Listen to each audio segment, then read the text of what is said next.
Good morning, everyone. Pavel Krastev, DDS here, New Hyde Park, New York. Happy belated Thanksgiving Day to everyone. We all hope on my behalf and behalf of Global Summits that everyone enjoy the holiday and everyone is healthy and doing well. We had a absolutely fantastic weekend last weekend with with the Academy of Oral Surgery and Global Summits. We did a wonderful two-day event with many courses, and we're sure that you guys enjoyed. And thank you for joining us and being there with us.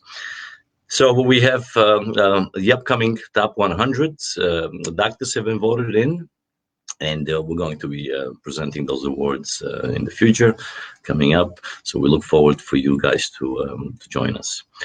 Today I'm going to be introducing a dear friend of mine. Her name is Dr. Luba Borukhova, and she's an endodontist that I actually work with in my practice, and we refer to her many of our cases. And interestingly, during the COVID time, which, everyone, I hate to be monotonous and talk about COVID, but I just mentioned this, I'm trying to do less endo because I'm a general practitioner, and it takes me longer to do endo the way I like to do it. So for that reason, I'm trying to refer more cases out to Dr. Luba, and this way I keep the patient's chair time to a lesser amount, and I think it's safer for our team and for our patients and everyone that comes in and out of the office. So for that reason, I'm perhaps I'm getting a little lazy. I'm 52 years old.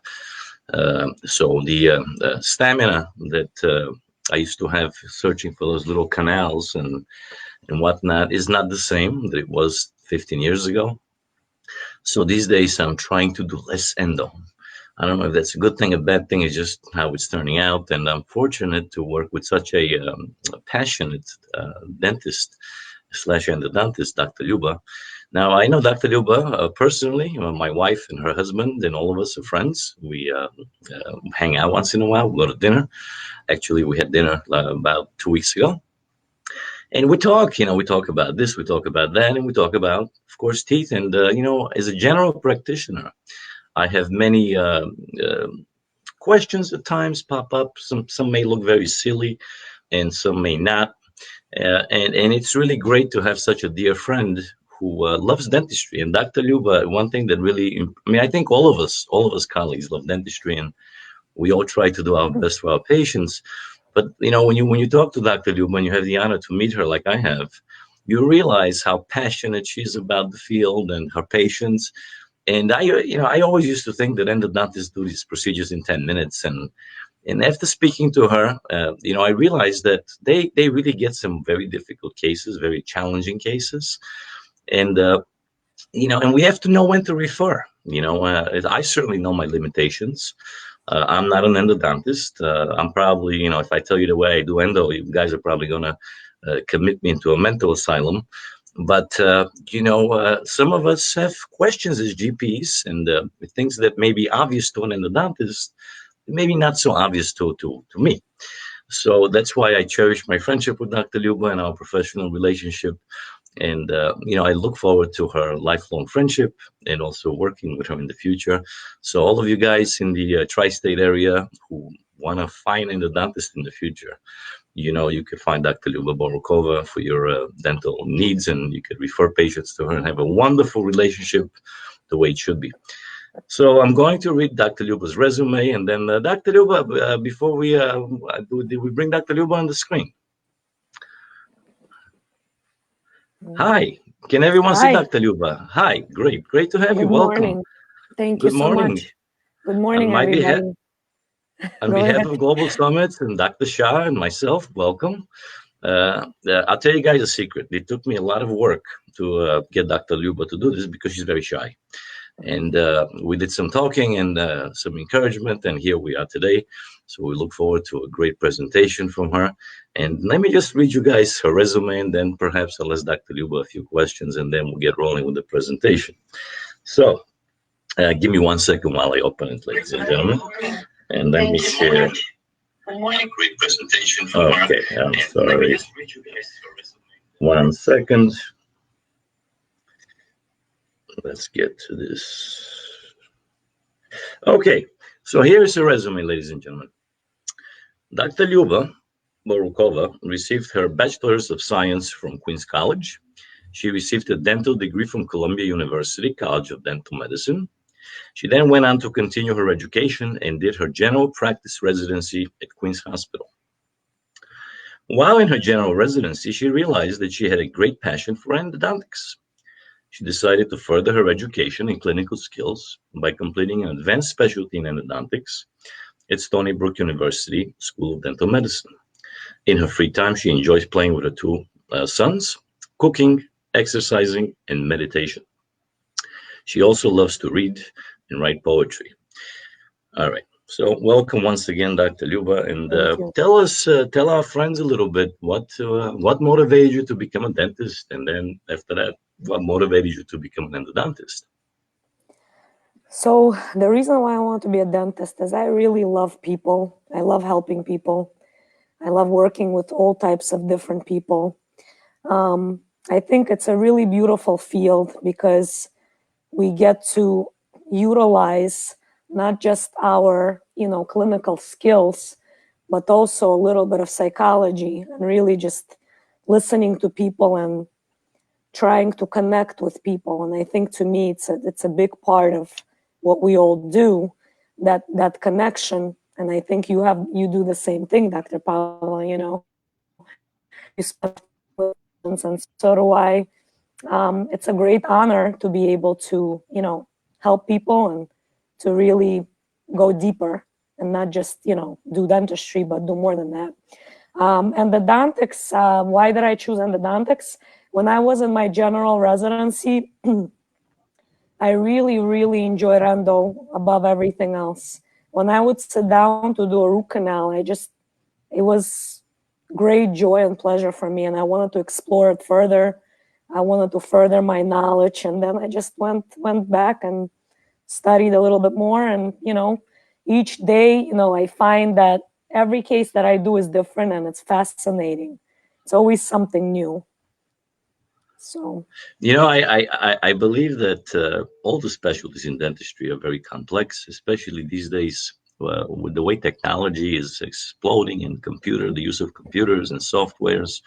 It's fascinating, and there's so many doors open for the younger professionals coming out of school in comparison to when I came out of school in 1993. So we have a lot at our fingertips. But I wanted to ask you, did you notice that during this entire COVID crisis that the referrals increased once we were allowed to open, of course, or did the referrals decrease? And I'm asking this question because from my perspective, as I mentioned earlier in the beginning of the presentation, I am trying to refer more patients out to have their endodontic needs catered to faster in comparison to a general practitioner such as myself. So did you notice any trend in change, or it stayed the same? no, we have definitely more referrals, much more than we had. We have a lot of patients coming in. So yeah, referrals are much more increased than before. I see. Okay, so today, guys, we're going to be discussing non-surgical retreatment. That's certainly an area that I do certain retreatments myself, as I think many of us do.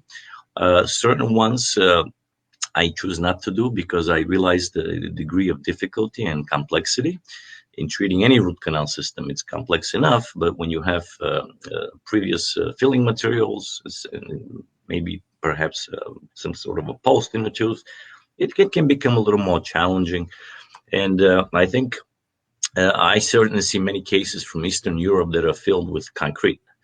And I personally cannot get through concrete. I mean, I use the piezo sometimes, and as we all know, sometimes the piezo can come out the wrong side. And I speak from experience. But it's a very difficult specialty, I believe. And I will really look forward to what you will present today, Dr. Luba. So, without further ado, let's hit your presentation. We look forward to it. Thank you so much. All right. Sure.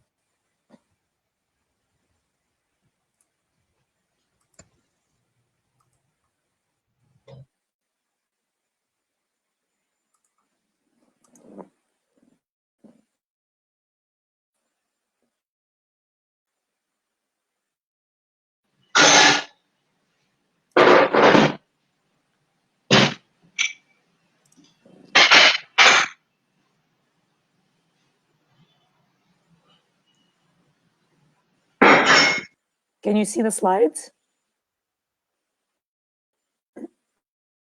Yeah, we can see the slides. Please proceed. Okay, so non-surgical retreatment. So why do root canals fail? So we all know that improper cleaning of the root canal system and improper seal can lead to a failed root canal. A lot of times coronal leakage can be the culprit, broken instruments within the canal, paste fills, improper obturation of the canal system, leakage of saliva between appointments. And also a lot of times, root canals can fail because we don't really find all of the canals, and especially in the mandibular molars, often the second distal canal gets missed. And in maxillary first molars, sometimes the MB2 is missed as well. Lost or leaking permanent restorations, and also sometimes the inability to negotiate and instrument calcified canals. So what are some of the clinical aspects of non-surgical retreatment? So it's usually more difficult than the original root canal. A lot of times patients can have a greater post-operative flare-up rate after the retreatment than with the conventional first-time treatment. Sometimes when we try to retreat a root canal, materials can be pushed out of the apex, and that can cause, post-operative symptoms such as swelling, severe pain, and all of that. A lot of times when a patient comes in and they have no pain, and let's say they have a lesion, I warn them that, after we initiate the retreatment, they may have some pain and they may have, swelling or other complications. I think these are the things that we have to, mention to the patient, because a lot of times if they come in and they have no pain, and now we open up this tooth and they start having pain, they get very frustrated and they wonder why they came in asymptomatic and they leave with symptoms. So we have to kind of explain what may happen. If we anticipate that we cannot get into the canal or there is, a blockage, before we begin the retreatment, we should also, inform the patient that the prognosis may be guarded or questionable. It's very important to clean and shape the root canal system thoroughly during retreatment procedures. I usually use, full strength sodium hypochlorite. Even though in the literature they're saying that antibiotics are not indicated routinely, but in my practice, if I see that a patient has a lesion, if I see that they have pain, that they have, a lot of discomfort, usually I will give them an antibiotic after we initiate the retreatment. You can also wait until the next day and see how they feel before you give them the antibiotic, but I like to cover them because I don't want them to have issues, the following day. So a little bit about Gutta-percha removal. Basically, there are a few ways that we can remove Gutta-percha. We can use heated instruments. We can use solvents with rotary instruments. We can use gates or piezo reamers, and we can use files. Solvents. So solvents should be placed into the pulp chamber and carried into the canal with files or other instruments. Usually I like to leave it in the chamber for several minutes so that the gutta-percha can be softened. Right now we use usually either chloroform or xylol, whatever they have available in the market, because, sometimes if they don't have the xylol, we have to use the chloroform. And the way that I use the chloroform is basically I take a Gates Glidden, I make a little well in the canal, I remove a little bit of gutta-percha on top, and that creates a little well, and then we can put in the solvent inside, and then we can go ahead with our, rotary instruments. So a little bit about silver points removal. Basically, silver points are a little bit tricky to remove because if you go in prematurely, you can break the silver point up top. And in order to prevent that, you want to remove all of the core buildup material first before you do anything else. And once you remove the core, you can then visualize the silver points, and you can use the Stiglitz pliers. These are special pliers. And you can then remove the silver points with a gentle, pulling force. Sometimes if you find that you cannot remove the silver point, you may want to, try to bypass it. You can also use solvents in loosening the cement coronally. And again, if you cannot remove the silver point right away, you can try to bypass it with hand files. The combination of instruments and solvents allows for the silver point to be removed. You can also use ultrasonic tips. I mean, you have to be very careful with that, because if you're a little too aggressive and you break the silver point, it's going to be much more harder to retrieve it once it's submerged. So you may want to I use the ultrasonic to remove, the cement and everything around the silver point very gently, I never use it aggressively because, again, I don't want to break the silver point up top. So some of the instruments that we use, you can use modified hemostats. I like to use the Stiglitz forceps, and they come in either, they have them in 45 degrees or 90-degree angles so that you can, gauge and see what's appropriate, for you when you're trying to remove the silver point. Ultrasonic devices, like I mentioned before, they're a great method for removing silver points and posts. You have to be careful because you don't want to break the silver point, but you can definitely use it and trough around the silver point gently, and then you can try to use the Stiglitz forceps to pull the silver point out once it's kind of loose. Sometimes, if a technique doesn't work, we have to use an alternative technique. Twisted headstrom file technique, basically you take three 20 to 25 sized headstrom files, you twist these files around the object that you want to remove, and then once the files are secure around the object, you can grab the files with a hemostat and again remove the object slowly. Post removal can be easily removed with ultrasonic devices, but again, you must remove all core materials, cements, composites. Everything has to be removed around the post before we use the ultrasonic. Do not attempt to remove the post until you have some kind of mobility, because you can fracture the tooth, and we don't want to do that. So, we want to just remove everything around the post first. I usually do all of this under the surgical microscope, so I can actually see when I'm removing the post and, how much composite is left. Let's say if it's, there's a lot of core material around. But using the microscope definitely is a plus. So I want to talk a little bit about ledge formation.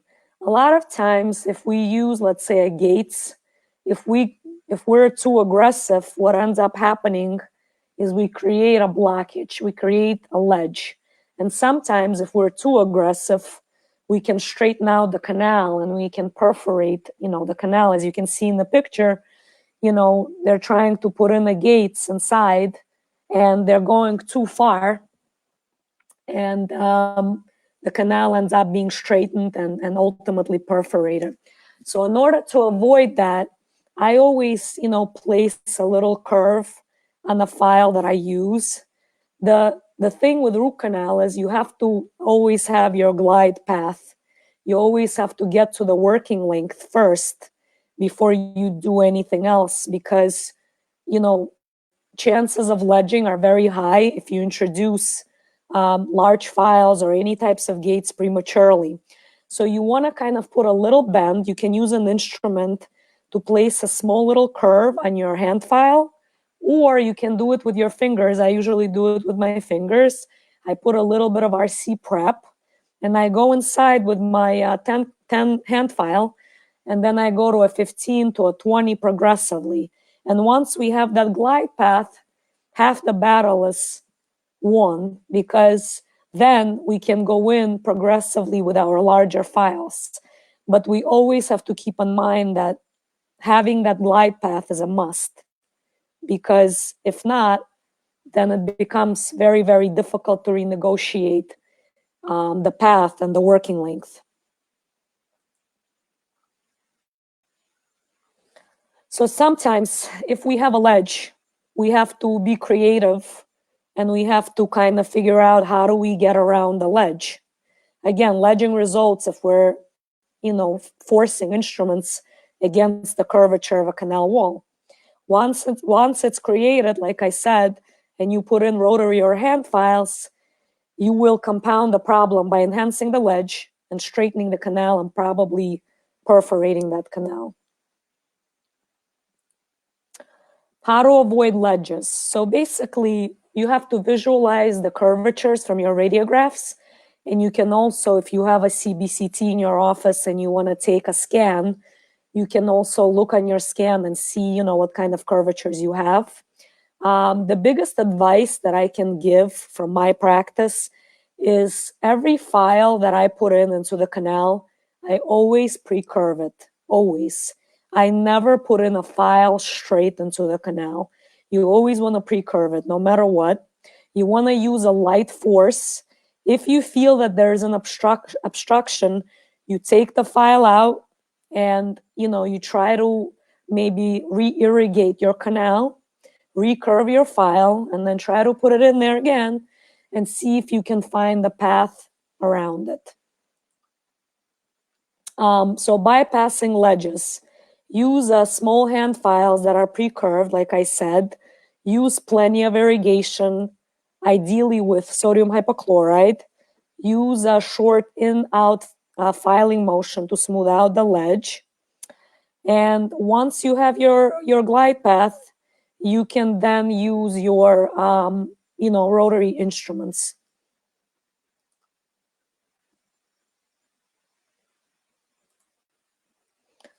So how do we prevent separating files?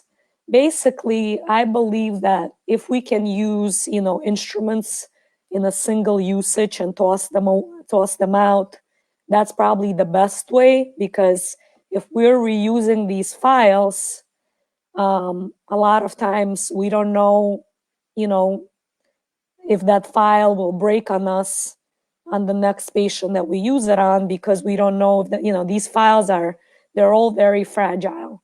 So if we use them 2 or 3 times, we run the risk of, you know, separating them.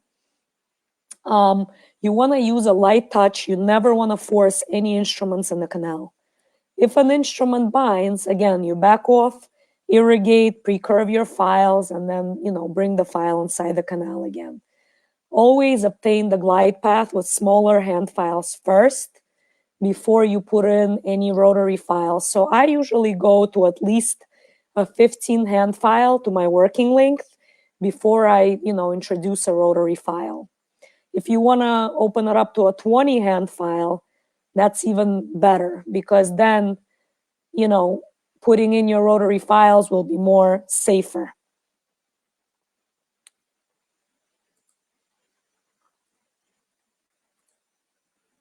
So removing separated files, there are many different techniques available. I personally haven't really removed too many files. I choose to bypass because I just think that, you know, it's a better way in order to preserve, you know, tooth structure.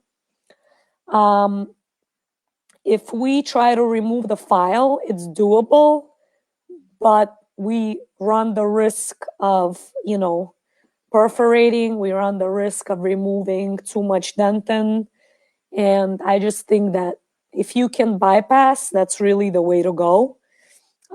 If you're trying to bypass, you need a lot of small hand instruments.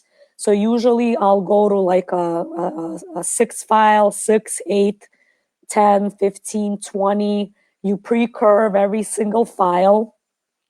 You use your RC prep.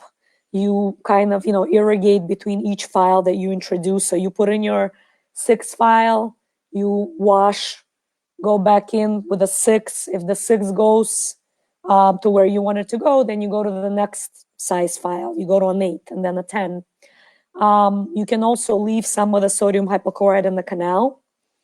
You want to try to create a stick with a small hand file, and then you can, use progressively larger files once your smaller file goes to length. You can use a watch wind motion. The name of the game is to use a lot of irrigation. You have to have a lot of patience with this, because sometimes it can take me an hour or 2 hours just to bypass a ledge. And it seems like it's a lot of time, but if you cannot remove the instrument, the only thing that's left is to bypass. And basically, again, you go in with your smaller files, you pre-curve them, you re-irrigate constantly. And then a lot of times, in my experience, I have been able to bypass a lot of the files that have been separated. I want to talk a little bit about some of the cases that I've done. So this is tooth number 19.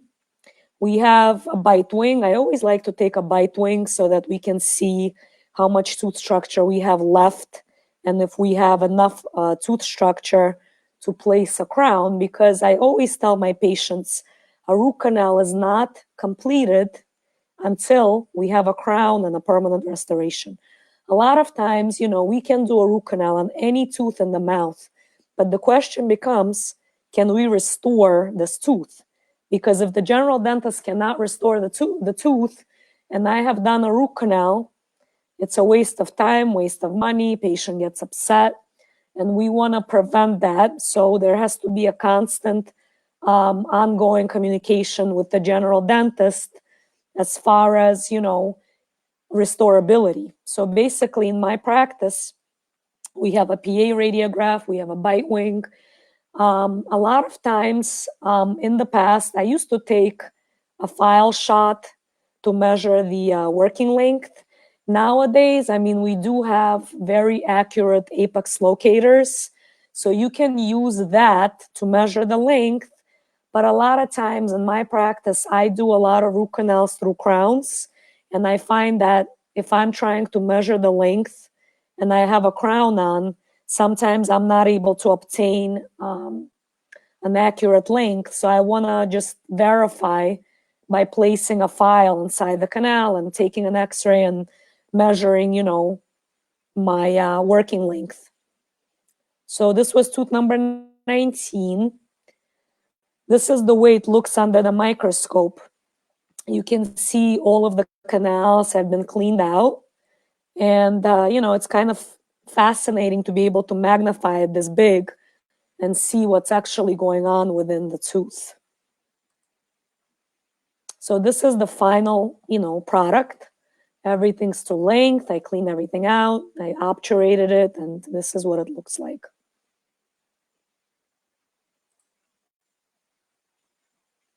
So this is another case that I did. Again, I have, a PA radiograph. We see tooth number 13. We see a very large lesion, a post, possibly a missed canal. So I have my bite wing, and then you could see under the microscope there was a missed canal. We found that canal, and of course, I have my working length measurement with files. And this is the way it looks after I have obturated this case. And this is the way it looks on the radiograph. And again, I, personally use the microscope for every case. I know probably it's not possible for everybody to use the microscope, but in my experience, it has, facilitated my practice of endodontics and just the ability to visualize the things that we can visualize when we have this type of magnification is really phenomenal, and it really just fascinates me to be able to get inside these canals and see what I see. This was a very interesting case with silver points. So we had 4 silver points, and the patient really wanted to save the tooth. So I knew that it would be kind of really tough to get them out because, again, as I mentioned before, if you go in prematurely and you try to remove these silver points, you're going to break them off. And what ends up happening is if you break it off, then it's kind of submerged within the canal. And then it's impossible to get your instrument down there. It's a struggle to get it out. So you kind of want to be very careful with that. And this is what it looked like. You can see all of the, core material, everything inside. And then if I zoom it in, you can see the silver point kind of sticking out, and you see all this material in there, and you gotta kind of, get in there gently and remove all of that material until you can visualize all of the silver points, in the canals. And sometimes I find these cases kind of challenging because, even after you remove all this material, you may still have a very hard time removing the silver point. So you have to kind of tread carefully and, patiently here.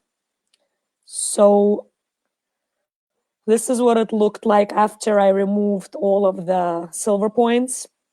I always like to take a radiograph to confirm that all the silver points are out. And, this is where we obturated the case. And this is the final, the final result.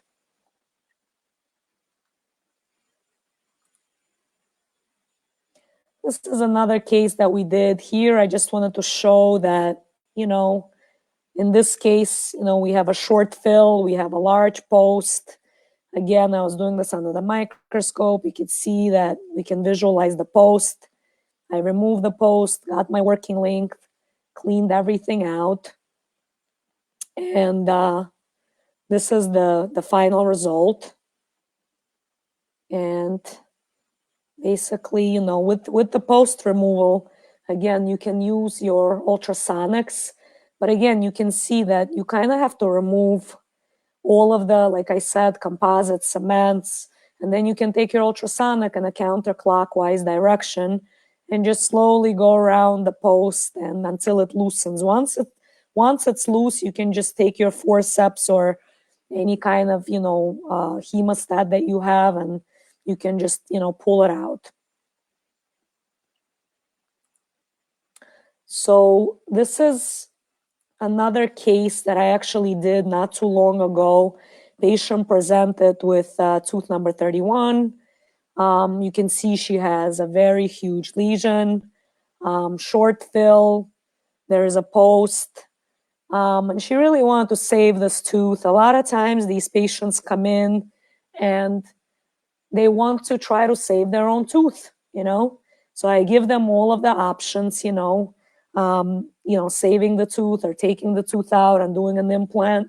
Obviously, we always want to try, if we can, to save our own tooth if it's possible. And, it takes a lot of work, but in the end, I think it's worth it.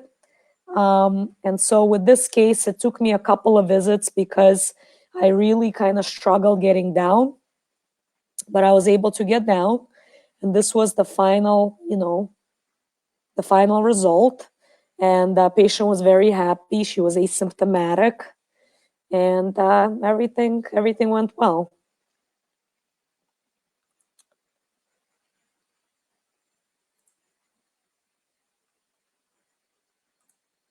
And that's it. Thank you so much.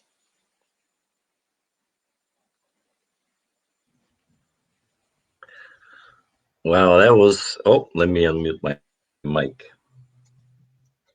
Hi, guys. Okay, I'm sorry, I had my mic muted.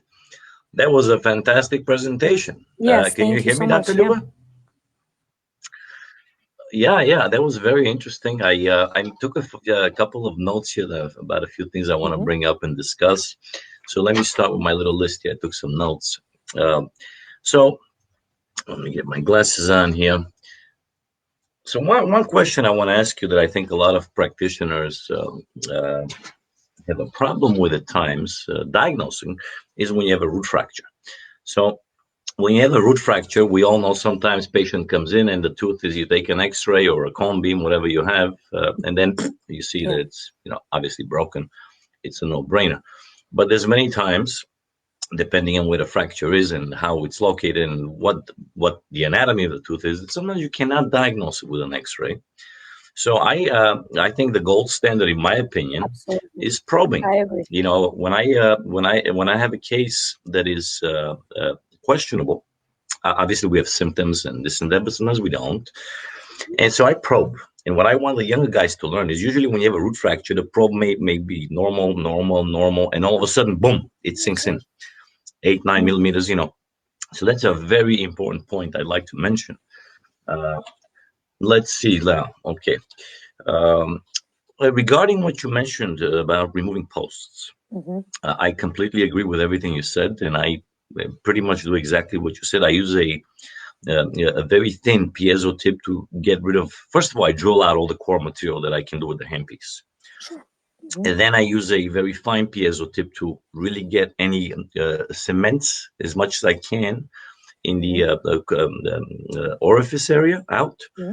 And then I have this like monster fat tip that I apply on top. And from the unit that I use, they say crank up the power to full. And this is for pretty thick posts. And I notice sometimes you have to vibrate the thing 5, 10 minutes. Yes. And then Absolutely. periodically I constantly check, is that post starting to give? Just like you said, To once I loosen. start Mm-hmm. seeing a tiny bit of movement, then I use the Stiglitz, and I'm not sure I'm pronouncing it right. And Mm-hmm. Helmut Zeff makes a beautiful product for this. He does. They have beautiful instruments, also Schwart, that you can actually unscrew the post with.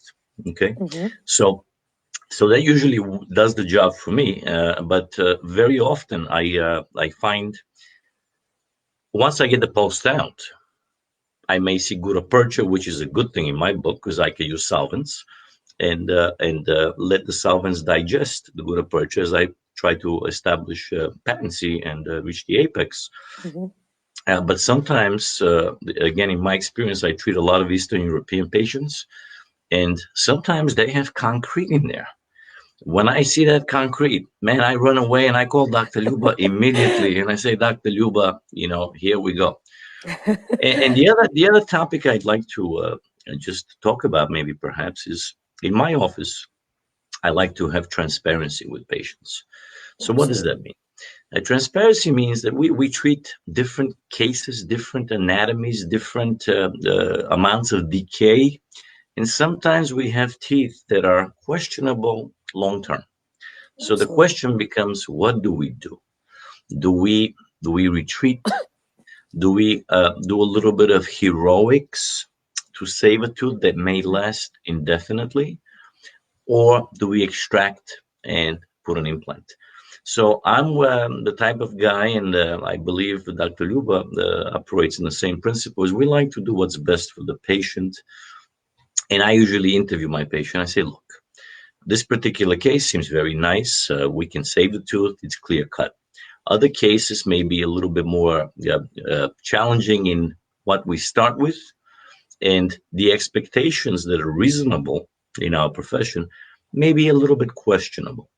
So I have a discussion with the patient. I say, look, in my opinion, this tooth can be saved, but the long-term prognosis may be questionable.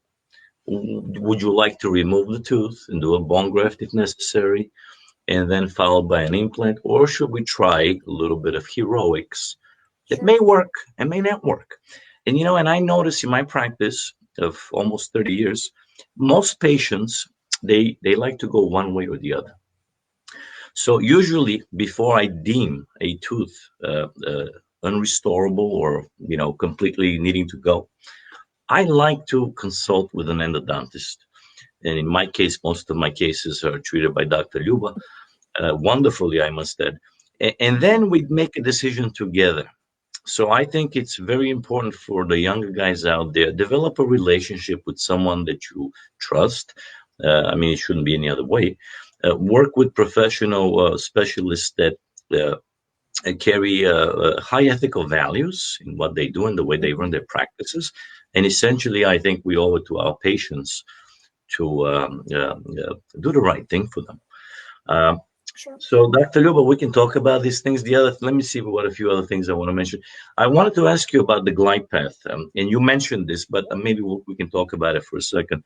What instrument, you mentioned 10, 15, and then sometimes the 20 that you like to open before you go rotary, if you Sure. can comment on that, or anything I said. So basically, the way that I do it, first of all, you have to open up the canals coronally. So I like to use, an orifice opener, any kind of orifice opener, just open it up top. Once you open it up top, I will introduce, a 10K file, hand file, to an estimated working length. I did not mention this, but when you look at your x-ray, you can measure your length, and it's going to be kind of an approximate length. So before you measure it with the apex locator. So once you do that, let's say your length is 19 millimeters. You take your hand file, you pre-curve it a little bit, you put in the RC prep, and you gently go in with this kind of motion. You go in and you try to get in. If the file goes in, you clean it out, to that estimated length. And then at that point, if you want to measure your actual length with the apex locator, that's fine. And then you irrigate the canal. You go to a 15K file, again, pre-curve to your working length, again, instrument to 15. But you want the canal, you want it to be loose. So in other words, when you clean it with a 15, before you go to a 10, you want to own the glide path. And owning the glide path, you have to have your 10 loose before you go to a 15. You want to have your 15 loose before you go to your 20. Once you do that, I promise that you can introduce a rotary with no issues. I mean, that's the safety net. Having your hand files go into your working length, it sounds very basic, but in reality, people miss the step, because what happens is, even with my residents, I see they want to put that rotary in. They want to put it in. They put the 10 file and they want to put the rotary. And I'm like, hold on a second here. You got your 10. Let's do the 15. Let's do the 20. Let's wash it. Let's re-irrigate it. And then we can go in. And the other thing is, they have a lot of phenomenal, rotary files out there. From what I understand, they have an O2 taper now. So if you're struggling, let's say you have a very thin, calcified, canal, you can't get in there, you can get in. They have special files that actually negotiate a glide path for you. They're called glide path files. They have that. They have so many incredible things available to us, but I think once you do every case similarly, meaning that you get your glide path, you have to have it in your back of your head, you have no issues getting a rotary file. And I think this is something we all have to remember, So I want to bring up another topic because I'm a little bit old school, and I don't know if that's a good thing or a bad thing, but I certainly have had some issues with rotary files breaking, separating. So I used a technique that was taught to me many years ago called the balanced force technique, which is exactly as you mentioned earlier in the presentation. It's a watch winding motion. And then for this technique, you have to use a triangular blank file, which cuts under a counterclockwise rotation. And then you proceed down. Okay. And you hear a popping and a clicking sound in the file, and it talks to you. So it gives you tremendous feedback into when the cutting occurs and how it occurs. So in some cases, I use the Dentsply flexo files for this technique because those are indicated. And in other cases, Now, the Dentsply Flexophiles are stainless steel, but in some cases I use the Sure Flex file Dentsply, which are nickel titanium, and they offer greater flexibility. But I'm a little scared because I think, as most of us know, or at least it's my experience, stainless steel files will warn you when things are happening. Nickel titanium files, in some cases, especially when you're doing hand instrumentation, they tend to break with no warning. Do you observe Right. that? What's your opinion on that? And I mean, I'm sorry. I'm I, sorry if I just want to add another thing to my question. sure, sure, So sure. when Go I ahead. use my technique, which is not my technique, but the technique I use, I should say, well, when I'm doing the counterclockwise rotation, I try not to pre-curve the files unless I have something that I need to get through the apical third. So pre-curving, I think, is great when you need to get through a possible transportation issue where you start to deviate from the canal path. But if I'm using my technique, the balance force technique, how do you justify pre-curving, and aren't you worried about separation? So I honestly don't really use this technique, but what I do remember is that every tooth that we treat, especially molars, I mean, we're not talking about the front. If we're talking about the front, maybe it's not a big deal. Every tooth has a sort of a curvature, even if we don't see those curvatures sometimes on the two-dimensional, X-ray. The curvature is there. So what happens is if we don't pre-curve and we use a file, a lot of times we're going to either we could transport, there is a risk of transporting or just creating our own canal, which is the Yeah. danger. Because I mean, I've done so many teeth, and I see that if we don't pre-curve, there is a risk. There is a huge risk. And I think that is why, using this technique with pre-curving and getting to, let's say, a 20 hand file, and then going ahead and using rotaries, I think it's more safer. I think, I'm not sure, but in my experience, I think that gives you a little bit more, safety. But I pre-curve every single file. I mean, unless I'm doing an anterior, which is a lot of times a straight, but I don't get a lot of anteriors. I mean, I'm doing mostly molars, second molars, first molars, but even premolars, there's always a curvature. So Very let me few ask you times I now, see it. But while we're talking about curvatures and pre-curving, so there's two ways to pre-curve a file. I mean, you can have a pre-curved file that looks like this, or you can have a pre-curved file that looks like this. And I'm going to use both hands to show. So when you're scouting canals, do you tend to, let's say you cannot get all the way down. So do you pre-curve this way at the apex, or do you pre-curve this way when scouting? I just pre-curve, I do the same thing. I pre-curve like regularly the way I would. The only thing is you may have to pre-curve it a little bit more if you can't get down because, you're having, let's say, a blockage. I'd have to show it to you. Like it's kind of hard to. Please, but don't tell everybody else. I wish It'll be our I secret. wish I had a file. I wish I brought files and I can actually. So, if you can't get in, sometimes, when you're stuck and you're blocked, you take a file and instead of making the curvature, you make the curvature a little bit more steep, if it makes sense. You make it like on the edge a little bit more steeper than you would for a regular pre-curving when you want to get in, and I'm going to show it to you when I see you, but that's a And good also, question. I want to mention something else. Some of you guys know out there, I mean, I guess most of you, the rubber stops that we use, some of them, depending on what company you use files from, they actually have a mark on the rubber stop. So when you Yes, it pre-curve a does. file, okay, very often, depending on the anatomy of the tooth, you may want to know which way, in other words, you pre-curve your file, but now you're inserting it in the Yes. tooth. So if you don't use the marker on the rubber stop, Then you you don't really know don't where know it's if your going. curvature is going this way or that way when you're trying to get in. Exactly. So it's very useful to sometimes To gauge, align. to Yes. align the marker of That the rubber stopper. stopper Yes. with the curvature. So Exactly. this way, at least you know you're aiming for the right direction. Dr. Luba, I got to tell you, this was a fantastic presentation.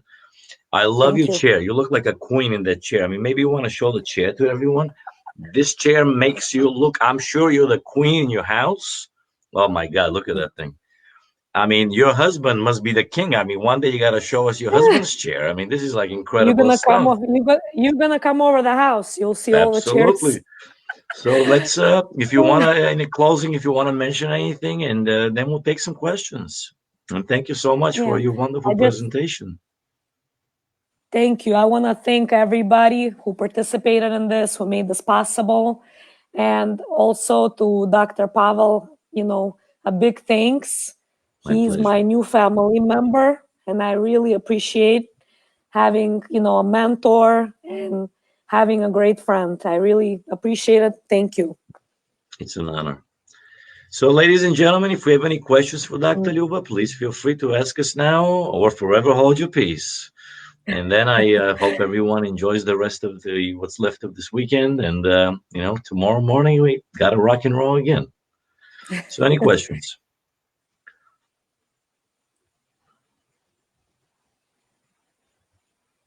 Ansu, do we see any questions coming up? Because I don't have, I don't see them coming up. If we don't have any, then we'll end the presentation.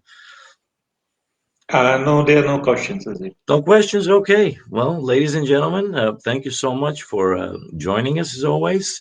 And we look forward to working with all of you in the future.